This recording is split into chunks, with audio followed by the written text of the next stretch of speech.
So today's topic, what is it costing you to stay in a job that you do not enjoy? And I heard somebody say this the other day, and I thought that is a really good question because it's something I talk about a lot, but actually I probably never really phrased it in this way in terms of looking at what is it actually costing you to stay in a job or a career or an environment that you don't enjoy.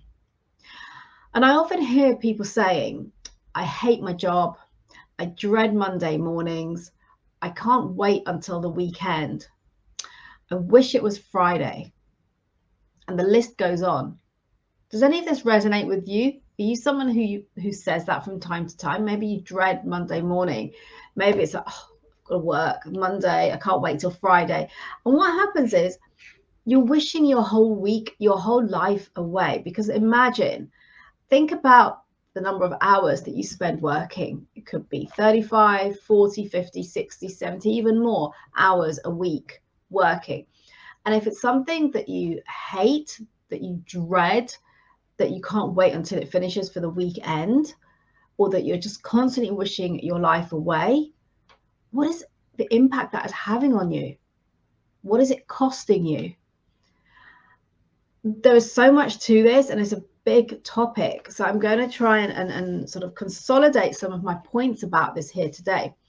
And it may sound cliche when you hear people talk about do what you love. And you might be thinking, I don't love anything about working. I'm just working to pay the bills and to be able to go on my holidays and enjoy life.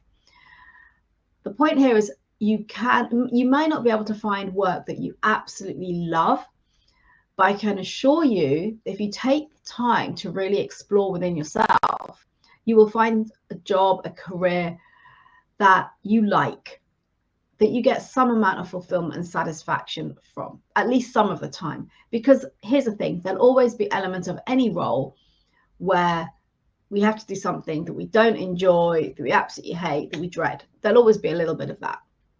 It's very unusual that there isn't. But again, it's how we choose to look at things. So ultimately, this comes down to what I've identified as three main things to consider. Number one is the way that we choose to view the world around us and the time that we spend working. In other words, your perspective on life. And I've got some notes I've made on this. I'm going to be, if you see me looking down, it's because I'm referring to those notes. So when you think about your lens of the world and the way that you look at life, the way that you look at work, the way that you look at your career, the way that you look at your job, what is that? Stop and ask yourself that question. What is the way that I look at it? Am I looking at it as simply a means to an end? Is it like, oh, I have to do this just to earn the money so I can pay my mortgage, the bills, the school fees for the car, the holidays, and so forth? So is it, okay, I'll just do this. So I'm going to spend 40 hours a week just doing something that's like, oh, it drains me. It saps my energy. I come away feeling frustrated and hacked off and whatever, just so I can then pay the bills and have a couple of holidays a year. Like, look at the balance there. This isn't about work-life balance. This is about creating balance in your life as well. And looking at the impact that those feelings, those emotions, and what you're going through day in and day out are having on you. Time spent working, what is that? What does that mean to you? So we get to choose how we look at any situation, any experience, and the things going on around us. You also get to decide, you get to choose how you look at work, whether you define it as work, your job, your career. What is the meaning you put to that?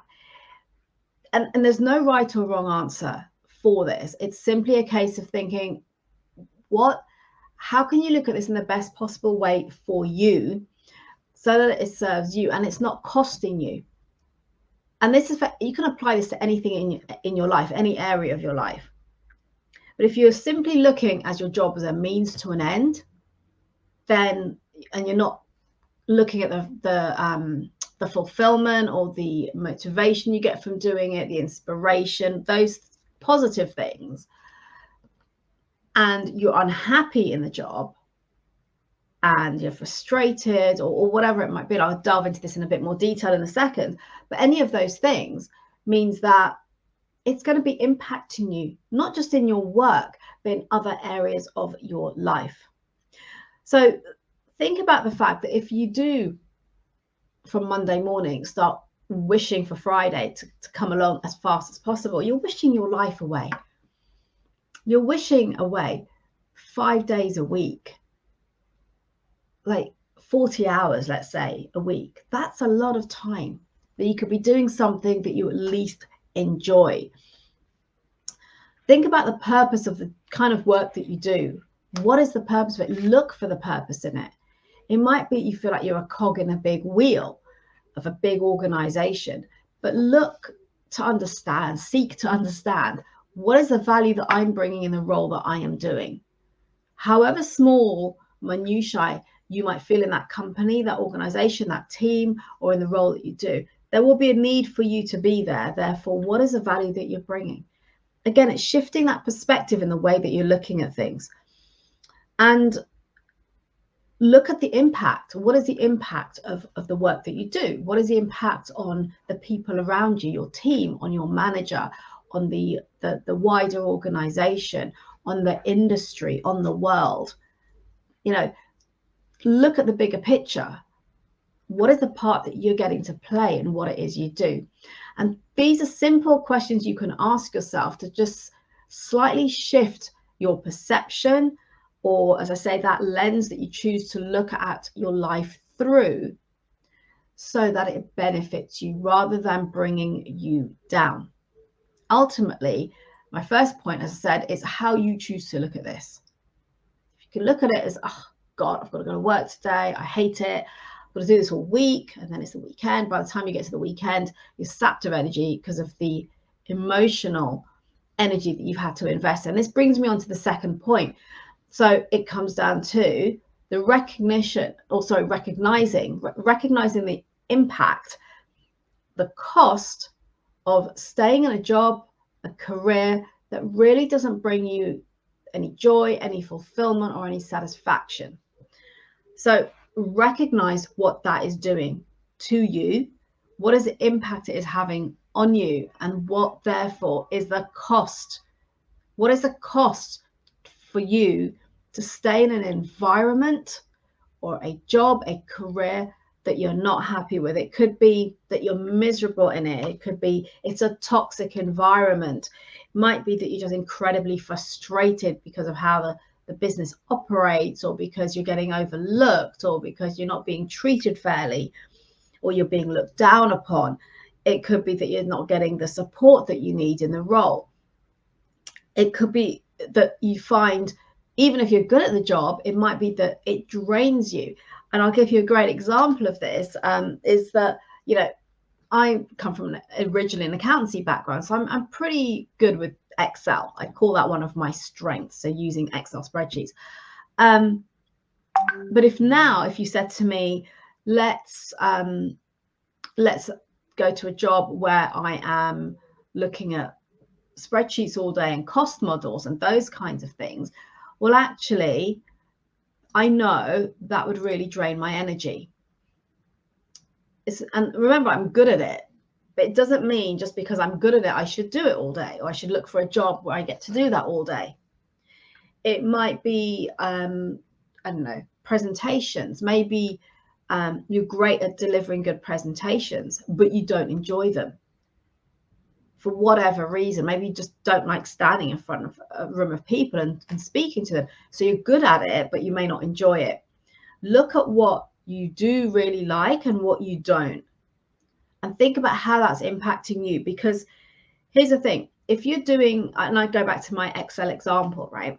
I could go take a job as a business analyst, let's say, and looking at spreadsheets all day, but I know that saps my energy. I find it draining, even though I'm good at it and I can do it pretty easily and pretty well.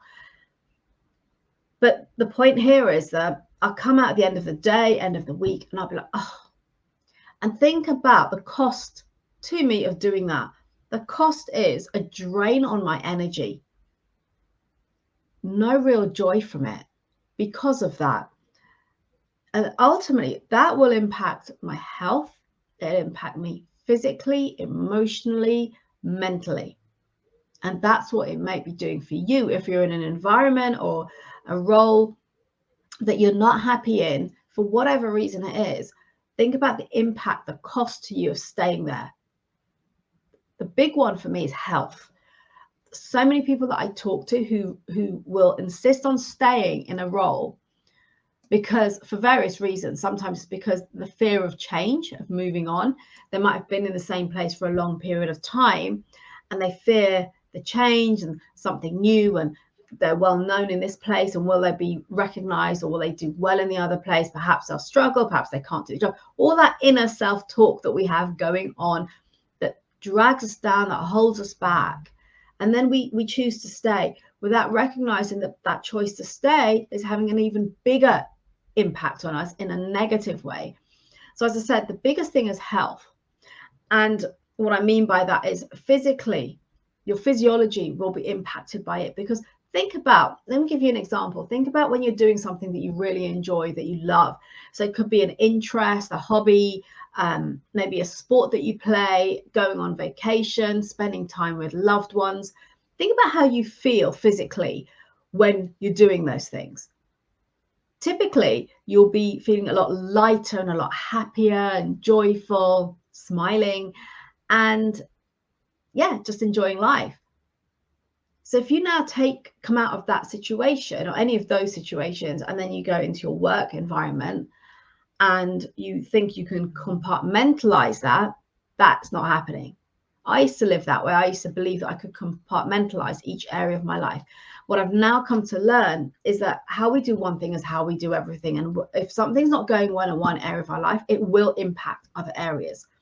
And talking about in the context here of your work, if you're in a situation that you're really unhappy with, it's toxic, you know, you're frustrated, you're not getting what it is you want, whether it's the recognition, the promotion, whatever, that will start to really affect your health. It'll affect you mentally.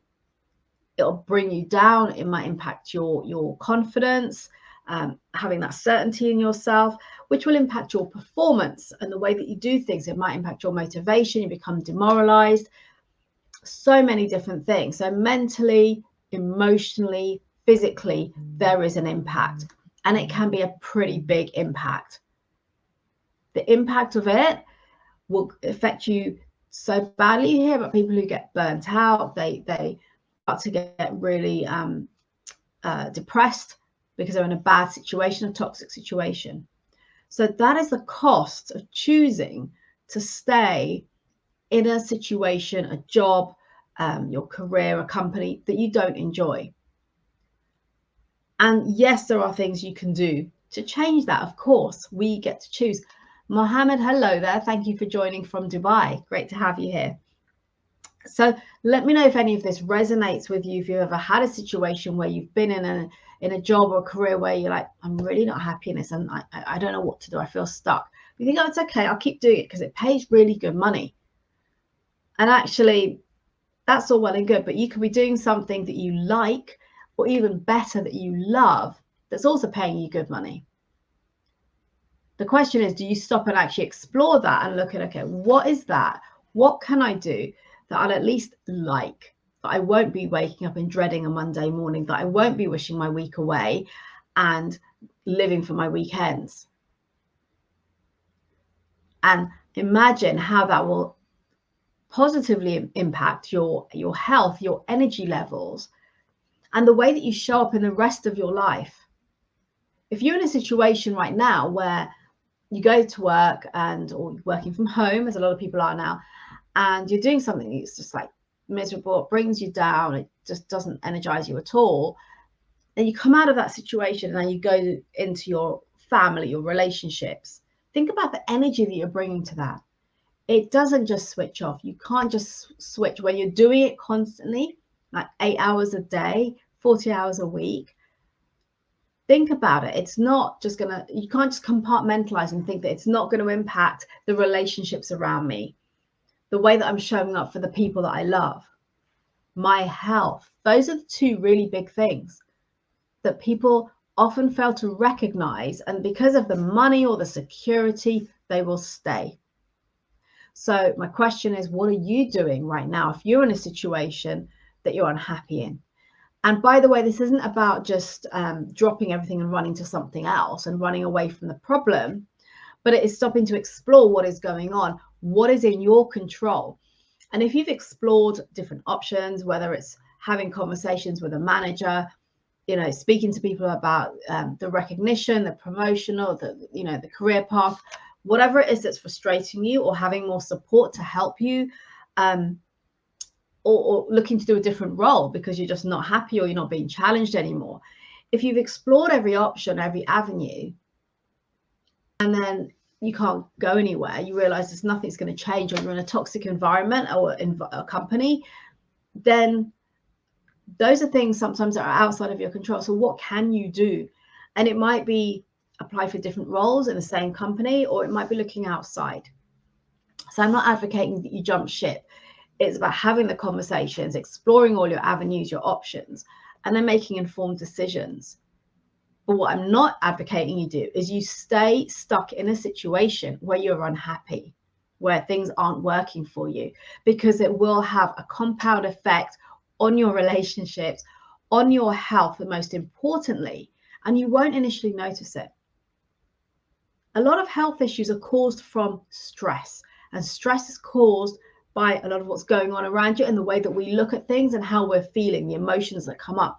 So if you think about my first point, the way you choose to look at the situation and what's going on around you, the meaning that you give to your work, is it just a thing that you've got to do 5 days a week to be able to get to the end of the week, enjoy a couple of days and have some money to pay the bills and spend on holidays and your hobbies and things?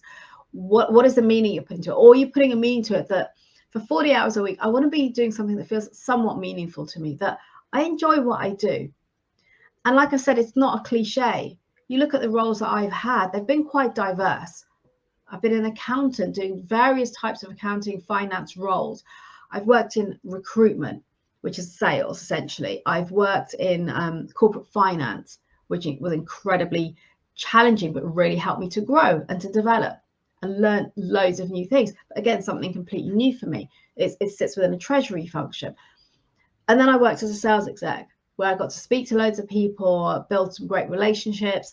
And for each of those 4 things that I've mentioned, I've loved all of them for different reasons, because I saw the good in the things I was doing. And yes, there were always times when there were aspects of the work that I really dreaded, I didn't like doing, but you'll always get that. So let's be real about this. If we can get to a point where at least 50 to 60, 70%, even 80% of what we do through the week is things that we like, that we can enjoy, it will completely shift the way that you're showing up in the rest of your life, and therefore the experiences that you're having in your life. It will have you feeling more energized, more joyful, more fulfilled, more motivated, inspired, and wanting to be more, to achieve more, and not just plodding through the day just to get to the end of the week or to get to your next holiday. And that is the difference here. So I know you might be thinking I'm really passionate about this subject because and one of the reasons I do what I do now, because I used to look around people in my office environments getting paid really well, because we're all in sales, and it was good. It's great environment. But a lot of people weren't happy. They weren't happy in their job. They weren't motivated. They were going through the motions day in, day out, and living for the weekends, living for those couple of holidays a year. And as I said, I'm not saying go do what you love and then you're struggling because, well, what I really love to do won't pay me enough to live the life that I want to live. It's just about liking things and about changing your perspective of the way that you look at work. You don't have to be, striving to get up the career ladder to be the next CEO or CFO. You don't have to be doing that. Simply doing things that bring you a bit of joy, a bit of fulfillment, maybe inspire you, that help you to grow and to learn. It's the smaller things. So just to reiterate here, the 3 points I've shared with you, I shared 2 out of the 3. So the first one is look at the way that you choose to look at your work, the meaning that you give to it. What does it mean for you? Why are you doing what you do? What are you looking to gain from it other than the financial rewards? Think about the joy, the fulfillment, as I said, and how, what is going on for you in the way you look at it. How is that impacting other areas of your life?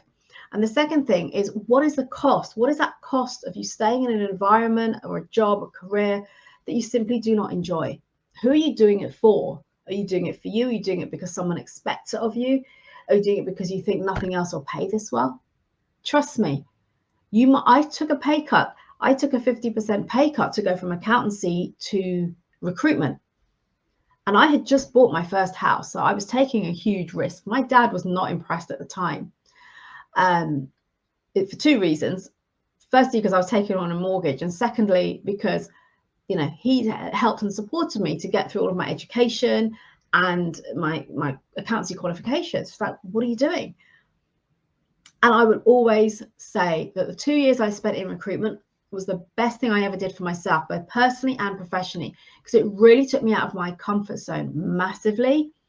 And it helped me to grow, to develop, and my confidence absolutely soared. If I'd stayed in accountancy, I certainly would not be here doing this today. I'd probably still be that quiet church mouse, keeping my head down, working really hard, lacking confidence and self-esteem, and not have grown, not have developed.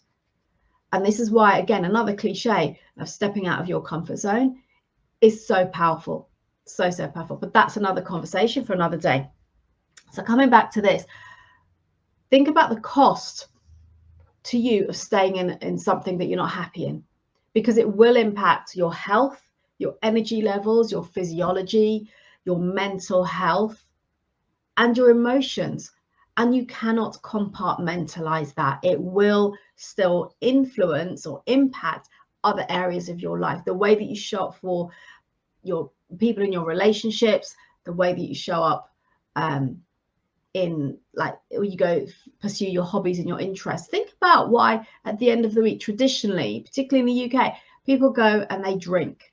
This is pre-pandemic. I'm not sure if it's picked up yet, but pre-pandemic, you go and you drink at the end of the week because, oh, thank God we're at the weekend, let's go drink. Why do you do that? Why is there that need to do that? To alleviate the stress.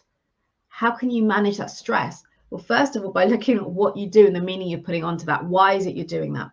So the third point is understanding the types of activities, the tasks, the roles that you do enjoy, or maybe you're good at. But remember, it's, a lot of people talk about doing things that you're good at because then you'll be happy. No, that is not always the case. I gave you the example about Excel spreadsheets. I'm great at it.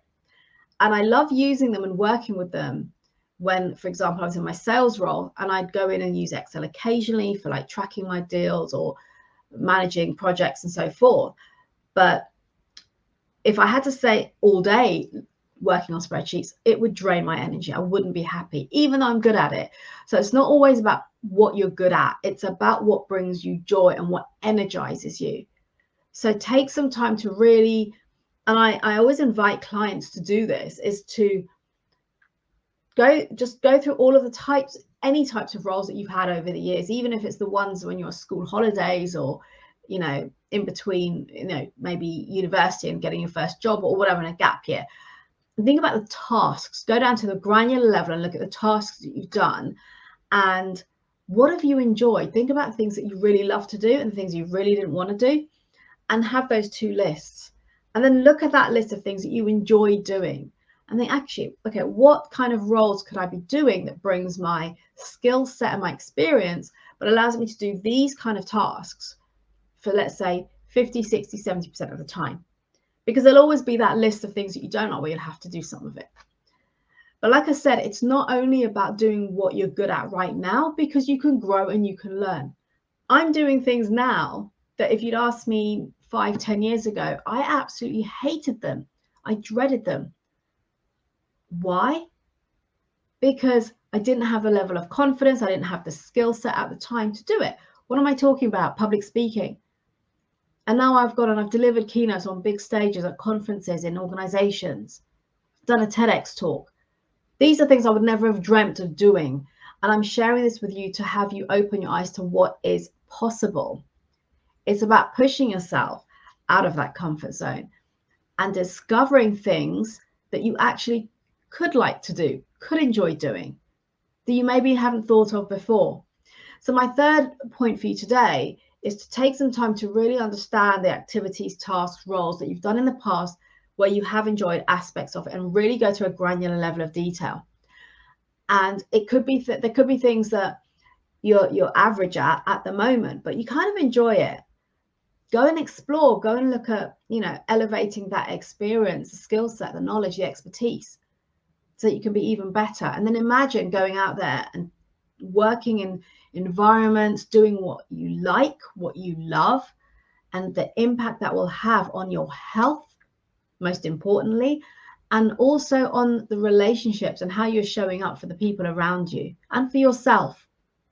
Because believe me, if you're staying in something you're not happy in, there is a huge cost that you are paying to maintain that salary, that security, that comfortable environment of what you know, rather than going to try something new. There is a huge cost that you are paying. So I hope this has been insightful for you today. I just want to quickly recap on the 3 things I've shared. So the title of today, for anyone who's joined halfway, is what is it costing to stay in a job that you don't enjoy? And I hear so many people talking about hating their jobs, being there for the sake of it to get a paycheck at the end of the month. You dread Monday mornings, or you can't wait until the weekends and your holidays. You're missing out on so much of life. So go look for things that you like. Number 1, first of all, look at the way or explore the way that you look at work. What is the meaning you give to it? How can you shift that meaning to create something that's a more positive, that feels good for you?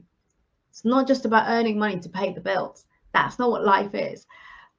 Life is about enjoying and having fun along the way. Remember, it's about the journey, not the result.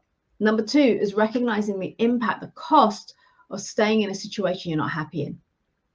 And as I said, the big ones is, it saps you of that joy, that energy, that fulfillment. And think about how things feel. Tune into that and think, does something feel light or does it feel heavy? Think about when you're doing stuff you love, whether it's spending time with your friends, doing something social, a sport that you love, going to, music, a concert, things, or, going on holiday, any of the things that you really enjoy and how you feel really light and energized and happy. Imagine feeling like that every day of the week, doing something that you like. And then contrast that with when it feels heavy and drawn and it's sapping you of that energy, and it's impacting, as I've said several times, your health. That's a huge thing. And that will then impact the way that you show up in the rest of your life. It's not about trying to compartmentalize 40 hours a week and think, I hate this, but I'll do it because it pays me really well, or because I like the security that my employer offers me, or that I fear change. So I'm going to stay here and I'm going to sacrifice the cost on my health, on my relationships, on my life, just to get through those 40 hours a week doing something that I hate or in an environment that's toxic. So looking at the perspectives on what work means for you. Number 2, what is the cost of doing something that you're not happy in, you don't enjoy? And number 3 is take time to then explore activities, tasks and roles that you do like, and then look at the kind of roles you can do, leveraging on all of those things that you'll at least enjoy and look forward to going to work. Believe me, it is possible. As you'll hear me say, or you'll read in my post, anything is possible. Anything really is possible, but we've got to do the work. We've got to put in that effort and that time to figure that out and make it happen. Mohammed, thank you for sharing. What are you saying here? Leila, I like what I do. I enjoy and love to continue. But if there are situations the work is not noticed, demotivated, and you're right, there's a lot of impact on the personal grounds. How is it going to make to the end? To make it to end? Yeah, exactly that. So, there will be aspects of things where it doesn't go as you wish it would go, or you don't get the recognition and so forth. And that's where, for example, just bringing in something else that I talk here about a lot is your personal brand. What is it you can do to be noticed, to feel more motivated? What is it that's going to motivate you? Is it the recognition? Okay, if it's a recognition, what do you need to do to get that visibility, to make people know what you do? A big part of why I do what I do now is, early on in my career, I was told that I wouldn't fulfill my aspirations because I was too quiet and people didn't know who I was and the value that I was bringing. So I had to really build my confidence, and doing that stint in recruitment helped me to build that confidence to be able to speak up more and to talk about the value that I'm bringing, so that I did get the recognition that I deserved.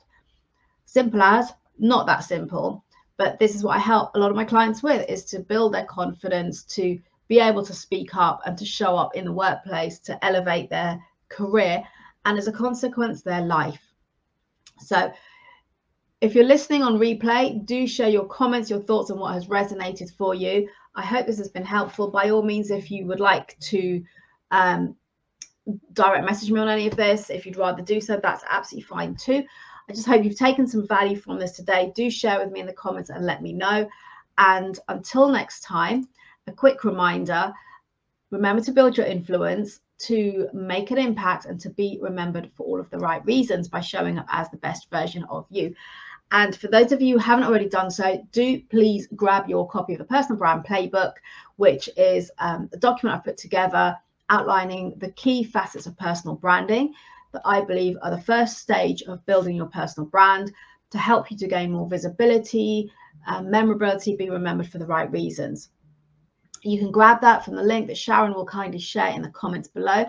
And after this, do go ahead and head over to YouTube and check out my channel. Please do subscribe and share it with people who will benefit from this content. All my previous lives are in there. And in addition, the podcast videos are in there. I think we're hitting 50 something episodes now. And most of those are now in there for you to go and listen to. So do go check that out and please subscribe to it and share with people who can benefit. Thank you so much for listening. I wish you all the best for the rest of the week and have a great weekend. Until next time, I will see you then. Take care. Bye-bye.